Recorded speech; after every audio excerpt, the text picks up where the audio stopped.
Welcome to the Power Packed Podcast. Please be quiet and courteous and silence your cell phones now. Be sure to grab some snacks and concessions, located in the lobby. And now our feature presentation. Prepare for butter.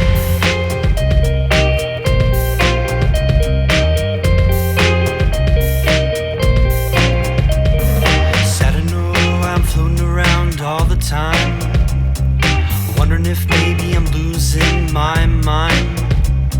Stepping out to the rising enemy, or maybe I'm going out to sea. Maybe you should know by now. When I get back, everything will be alright. Seems like I'm out to sea every single night. I hope this old boat will stay afloat as we go. I hope this old boat will stay afloat as we go. Whoa, I don't maybe you sink or swim. Oh, I don't mind. Maybe you sink or swim. Oh, I don't mind. Maybe you sink or swim. Daddy left my kids for San Diego. Oh, San Diego. Sitting on the beach drinking white wine and Egos. And Egos. Daddy hates his family. So he went to... What rhymes with family? Family... I don't know, actually. That's a really hard one. Family. Spamly. Stanley. He left his family and hung out with his best friend Stanley.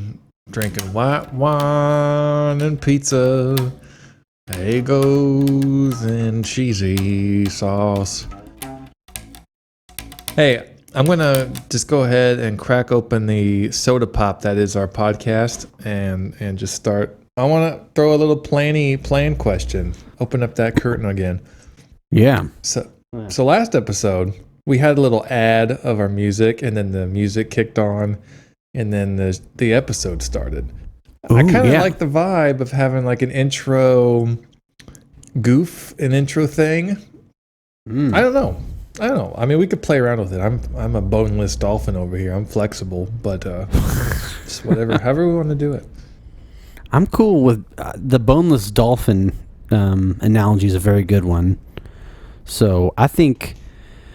So you want to start off with just a couple little, like a goof and an announcement sort of thing? Not necessarily an announcement, but I could say something like, I'm eating pizza right now, being totally rude to our listeners. How do you like that chewing, huh? Wait, nom. Do some, what is it? Is it MSR? ASMR? ASMR. So, ASMR. Go ahead and just into the mic. Go ahead and eat just a big old couple bites for everybody. Just let them know what you're doing. This is what Costco pizza sounds. This is a sound review.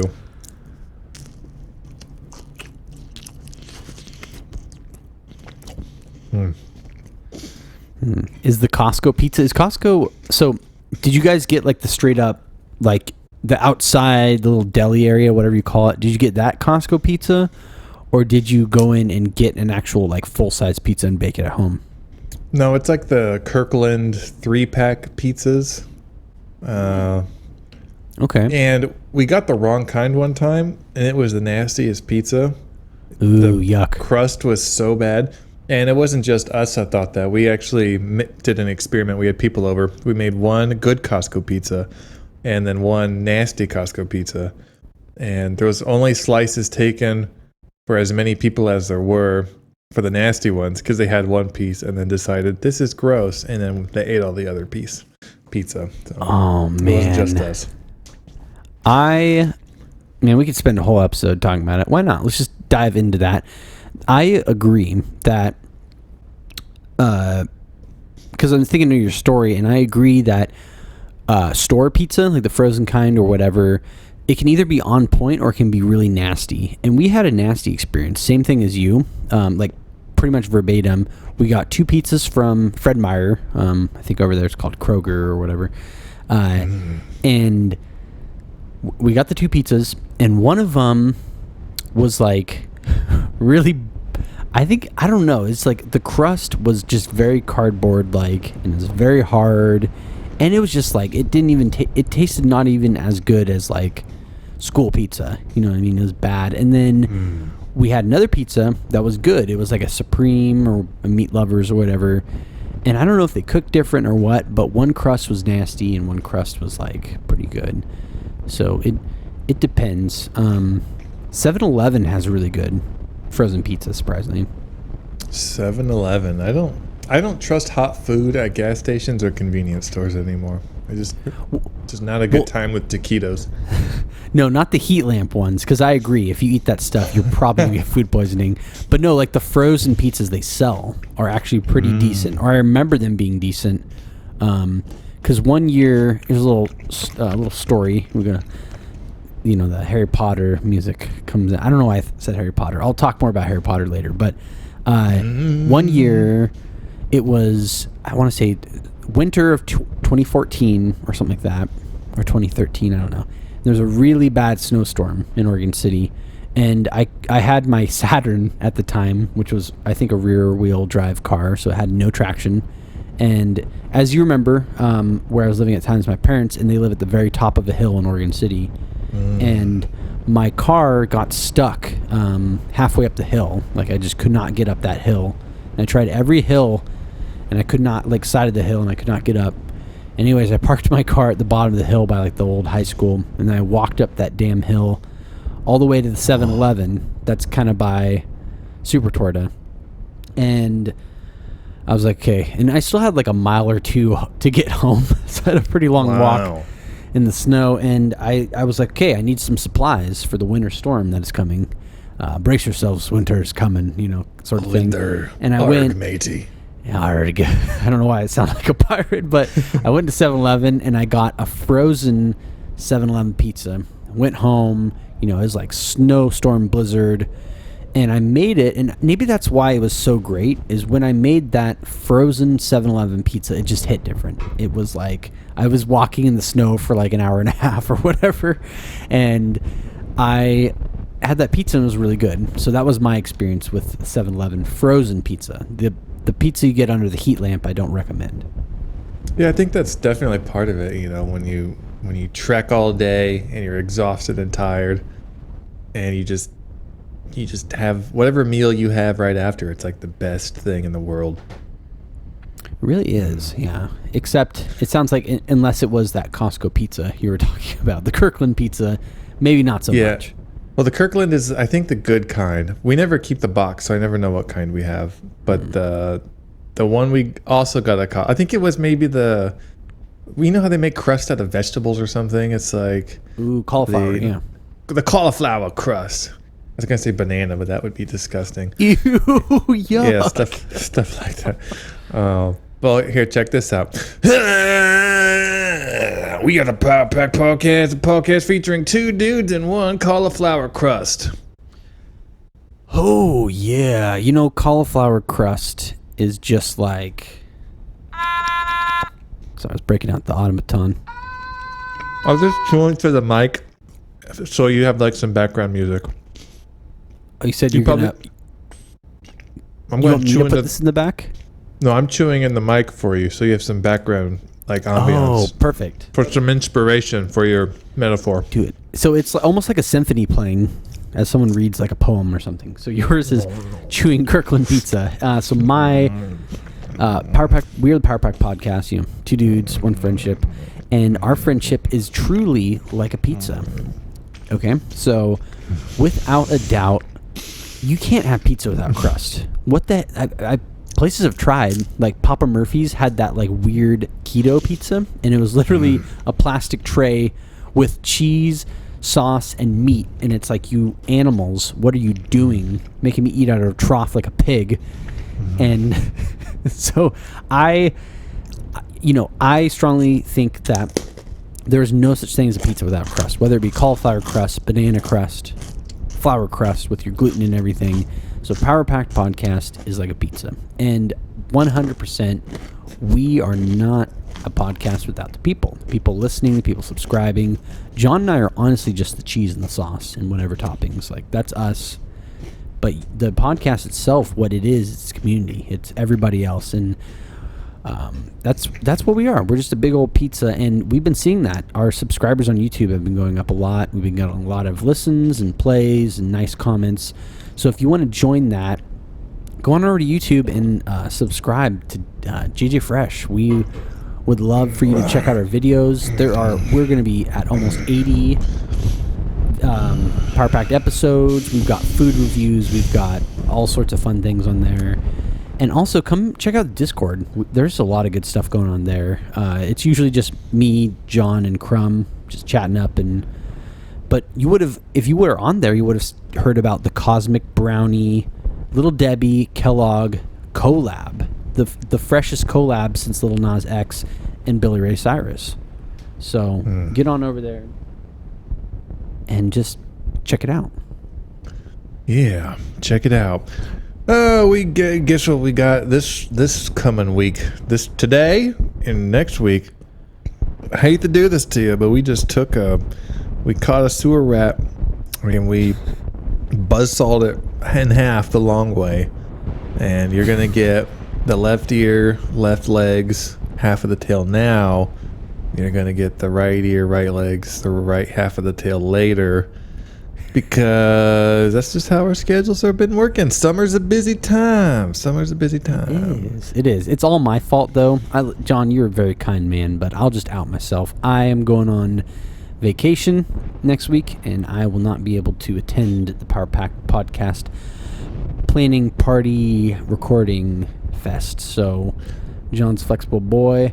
And I was thinking about half rats, and I think you talked about this before, John. What if the half rat thing, it's almost like this is really gross to say, but it's almost like when people subscribe to like HelloFresh or Ginny Craig Diet.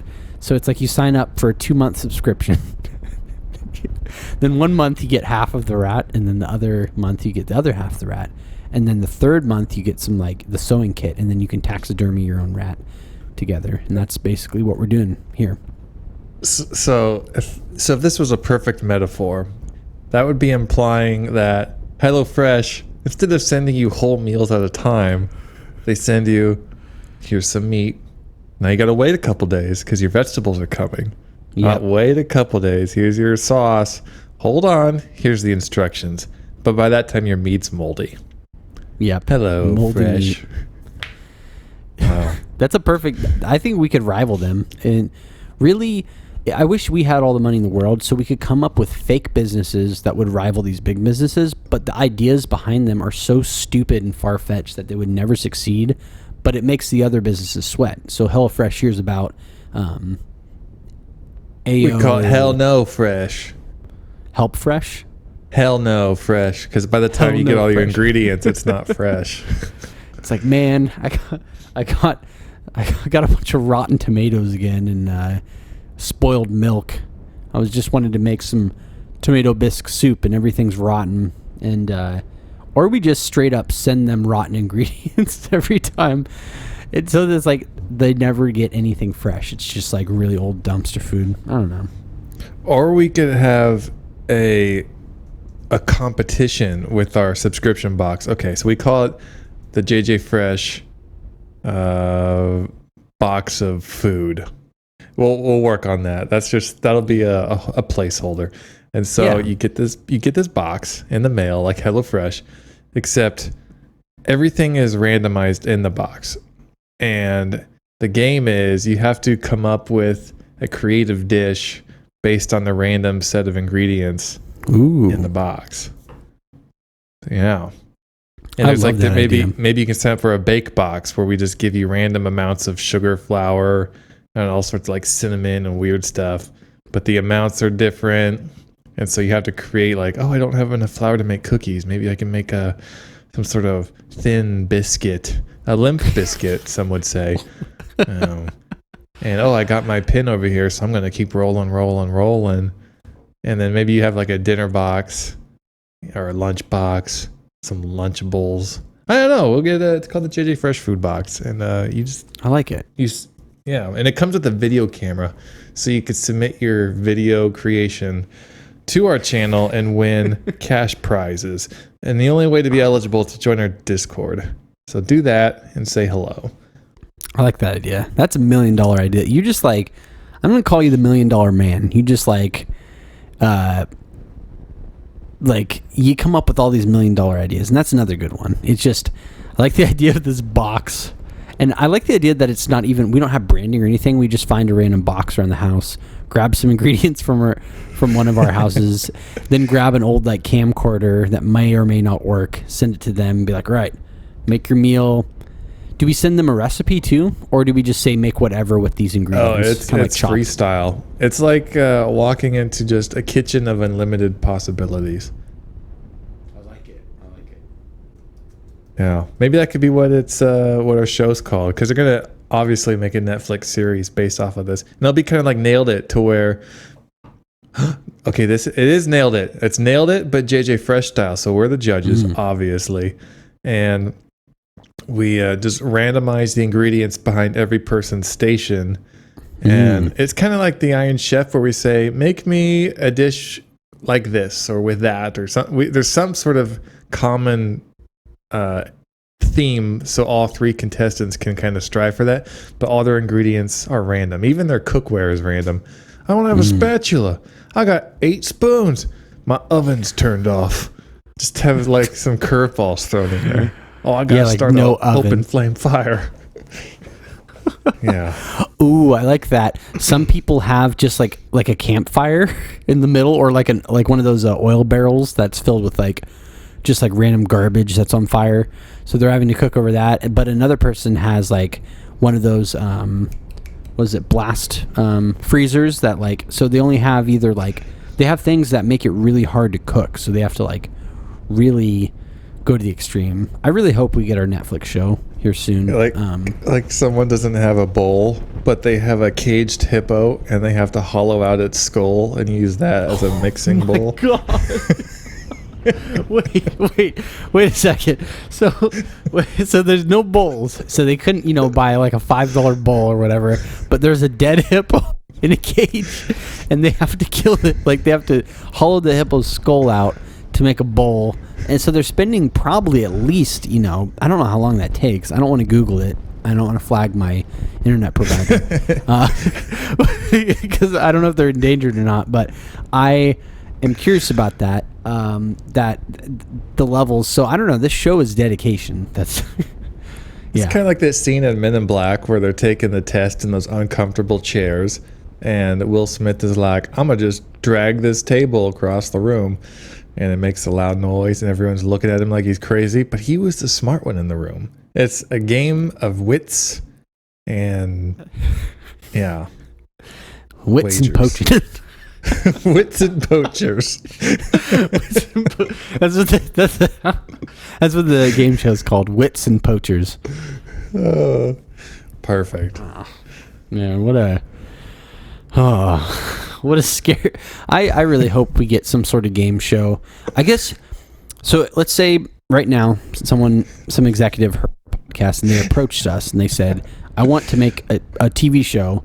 So what kind of TV show would you make? If you and I could make a JJ Fresh TV show, what kind would you make? Are you asking me? Are you the producer? Are we role playing, or is this a real question? I'm kind of a role play, like legitimately. Let's say I'm the producer asking you. I'm like, what do you boys want to make a TV show? All right, listen. Picture this: contestants. Okay, one recipe, one destiny, a room full of animals. It always comes back to the animals. It always does. Imagine they have to make. Was it Le Cordon Bleu? That's a school, right? Isn't that also a chicken recipe? Cordon Bleu. Yeah. Okay. So you take this raw chicken and you stuff ham in it. Like the chicken's still alive, and you have to deal with it. You either have to kill it and prepare it, or if you're a city folk and don't know what to do, you're just taking this live chicken and trying to stuff cheese and ham into it, because that's how you think. Is it Cordon Bleu or Le Cordon Bleu? Because is the school the exact name of the dish, or is it? Do they add the ul? The school is Le Cordon Bleu, and the dish with the chicken wrapped around is Cordon Bleu. Okay, so yeah, there's a contestant. He's taking a ham and cheese, and he's stuffing it into this live chicken that's just clucking and flapping its wings, and then he throws it in the oven. It's a show that tests the limits of what people can do for the sake of winning cash prizes with their food and stuff. The Wits and Poachers, right? Wits and Poachers, yeah. So like, we need to make turtle soup. Well, there's your turtles. Get to work. So you have like this person soaking a live turtle in chicken broth. I don't know how to do this. Yeah, that'd be fun. I'm imagining a bunch of eat the turtle soup. Eat the turtle out of its bowl, out of its shell. Like turn its shell into a bowl. Ew. How ironic is that? I'm imagining, Jumanji, right? Yeah. You know the original one? Do you remember that really scary like poacher guy? Like the one who's like the main villain? Oh yeah, with the mustache. Yeah, I'm imagining a bunch of those guys running around. Like the really spooky like hunter. Maybe you and I are dudes dressed like that for the judges. And we're running around with like, just like peering over them, and they're kind of like getting nervous and being like, uncomfortable with the poaching, and we're just like, come on, do it. Or you know how I nailed it? They have the button, the help me button.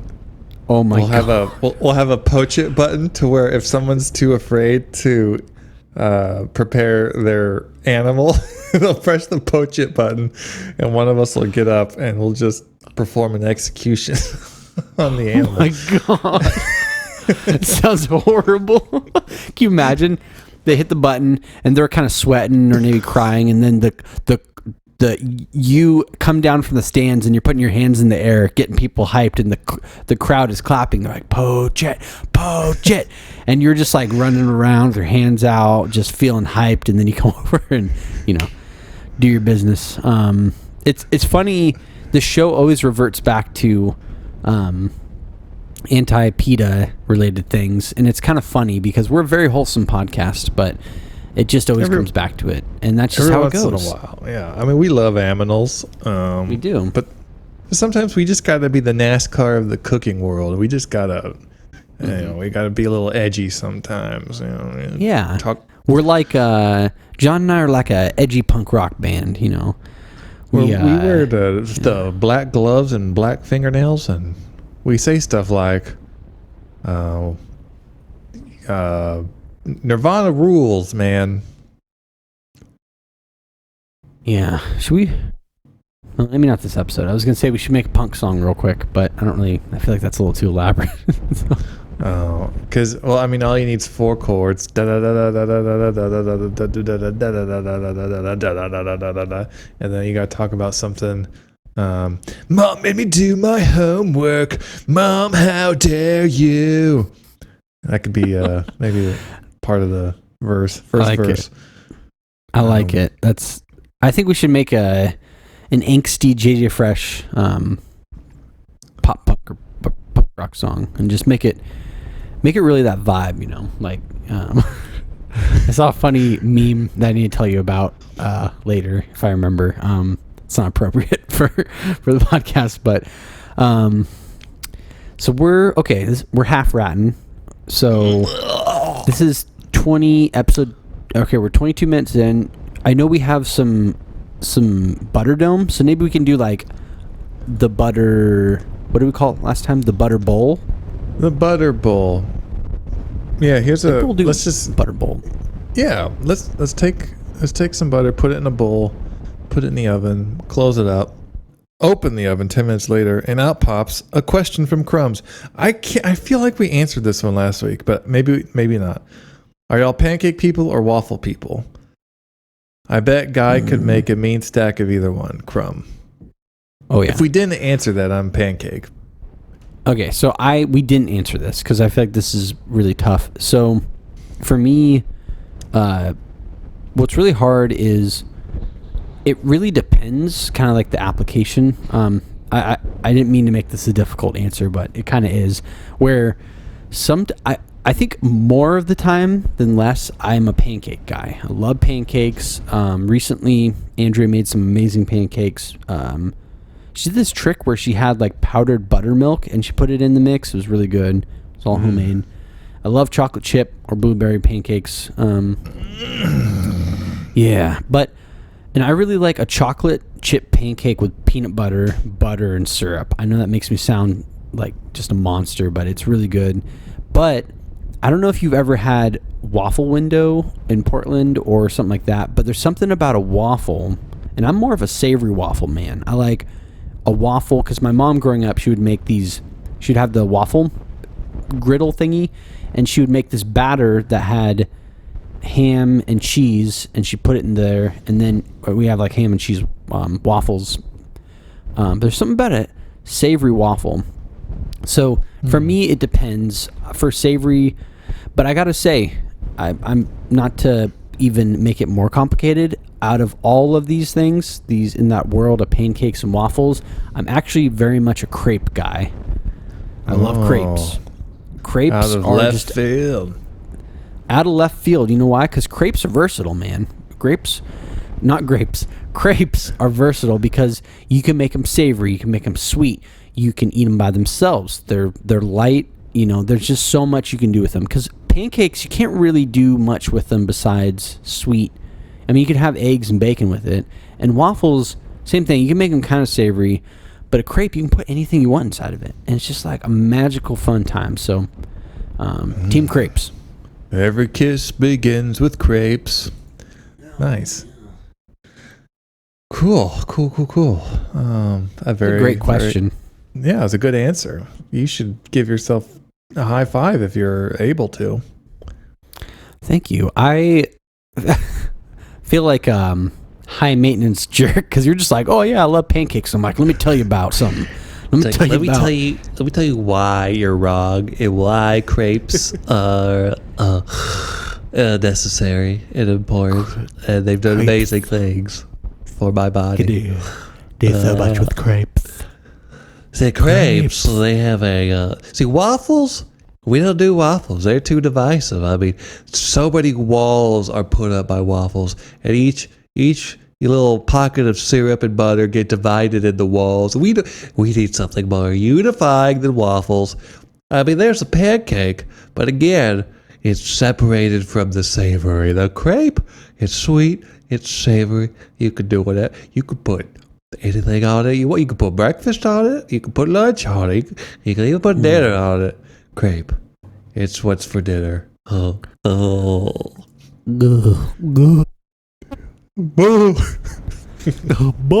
I like crepes. I tried to pull up my phone. So real quick, I was going to make a quick beat, and I wanted to see if you wanted to rap about breakfast freestyle. And I think I'll put it close enough to my ear that you can probably hear it. Let's see if I can do this real quick. Well, there might be a delay. I don't know. Yeah, it might sound terrible, but we'll just, I could turn on my metronome and put it to, I could count myself in, and then you could just post a beat in there. That's at the same speed. Oh, there you go. Okay. Yeah. So yeah, just, you can rap to a metronome, and I'll toss in a beat for sure. All right. BPM is 120. All right. Okay. I'm going to click it. 1, 2, 3, 4, 5, 6, 7, 8, 9, 10, 11, 12. I like crepes. I don't like grapes. I like crepes. Don't hesitate to get a crepe with some meat, hickory sweet. I'ma eat no waffles, no pancakes, because they're not crepes. I'll get the butter, get the syrup. Oh, it's drowning. Can you hear it? The syrup going off my plate into the sewer grate. There's a clown in there with a balloon, and he's eating good in the neighborhood like an Applebee. Boy, like an Applebee, ghoul like an Applebee. Clown eating crepes in the sewer. Thank you for tuning into our regularly scheduled program. Contact Josh and Jonathan at powerpackedpodcast@gmail.com. Support the show at patreon.com/powerpacked. See you next time, you dirty little rat babies.